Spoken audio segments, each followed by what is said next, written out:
উত্তৰ প্ৰদেশত চলি আছে বিজেপিৰ পৰাজয়ৰ পৰ্যালোচনা 25 জুনৰ ভিতৰত এই প্ৰতিবেদন ৰাজ্যৰ আগত প্ৰকাশ কৰাৰ সম্ভাৱনা এসমূহৰ মাজতে ৰাজ্যখনৰ মুখ্যমন্ত্ৰী যোগী আদিত্যনাথক মুখ্যমন্ত্ৰীৰ পদৰ পৰা আঁতৰাবলৈ প্ৰস্তুতি চলি থকাৰো চৰ্চা আৰু উত্তৰ প্ৰদেশত যেহেতুকে অতি শোচনীয়ভাৱে বিজেপিয়ে পৰাজয় বৰণ কৰিছে আৰু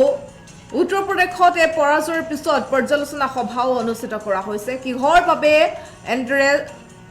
চৰম পৰাজয় বৰণ কৰিবলগীয়া হ'ল উত্তৰ প্ৰদেশত বিজেপিয়ে সেই সন্দৰ্ভত পৰ্যালোচনা কৰা হৈছে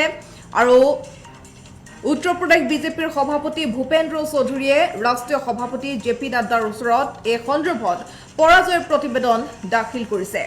আৰু ইয়াৰ পিছতে অযোধ্যাত এতিয়া মহন্ত ৰাজু দাস আৰু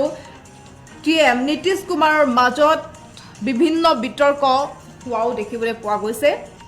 আৰু বিজেপিৰ উত্তৰ প্ৰদেশত পৰাজয়ৰ পিছতে এতিয়া এনেদৰে চৰ্চা চলিছে যে মুখ্যমন্ত্ৰীৰ গাদীৰ পৰা যিকোনো মুহূৰ্ততে হয়তো যোগী আদিত্যনাথক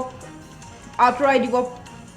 নতুবা অপহৰণ কৰিব পাৰে বুলি এতিয়া এনেদৰে বিভিন্ন ধৰণৰ চৰ্চা চলা দেখিবলৈ পোৱা গৈছে